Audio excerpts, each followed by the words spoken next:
My name's Sam Lane and I'm a resident at St Pancras International Station. I've been living here for just over 3 years. I love living in this amazing Victorian building. I love it every day.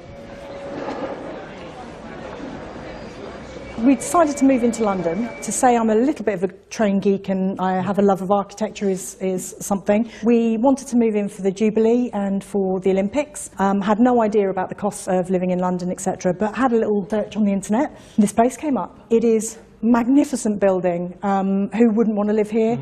The idea of living in a train station when you kind of like trains and you have the ability to pop on a train to France, to Belgium, as well as to the Midlands and to the South Coast is phenomenal living here. I brought you up here specifically. You may or may not know that there's some high-speed lines going to southeastern lines down to Kent. We're actually sitting on just some benches, but I'd like to draw your attention to the fact that there's a collection of them and there are different colours. And actually what happened was the Olympic rings that High Speed 1 had hanging by the clock during the Olympic Games in 2012, when they came down, it was like what to do, and High Speed 1 had made them into benches. I think they're fabulous. A lot of people don't even know that they're sitting on them. This is one of my favourite elements. The artwork in St Pancras is fabulous. 2 metres, solid bronze, Sir John Betjeman, quite lucky apparently to rub his tummy. A few people do it. Sir John was pivotal in saving the station because it was going to be demolished. People say it was 11 days off of being demolished.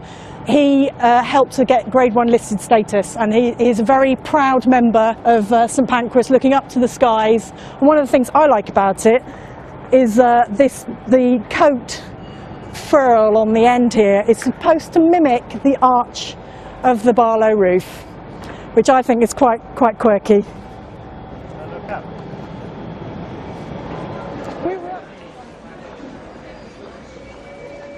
So we are now in the clock tower, in the kitchen of the clock tower apartments, and if you come round here, you can see through the skyline, you can actually see one of the clock faces, which I think is a fabulous view. The clock tower here, we are actually in the clock tower with all the 4 walls, and imagine the 4 faces of the clock above our heads.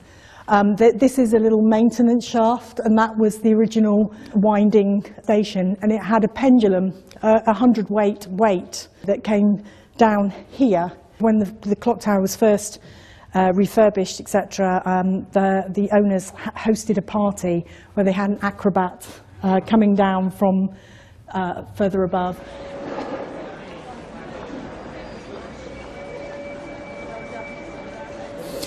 So, what's behind the secret door? The roof has apparently got 4,100 panes of glass, and the glass span of it all is the equivalent of 38 tennis courts, which is quite fabulous. And you get to have a look down. It's about 100 feet, I believe, to the platforms, to the Eurostar high-speed platforms down there. Quite a phenomenon.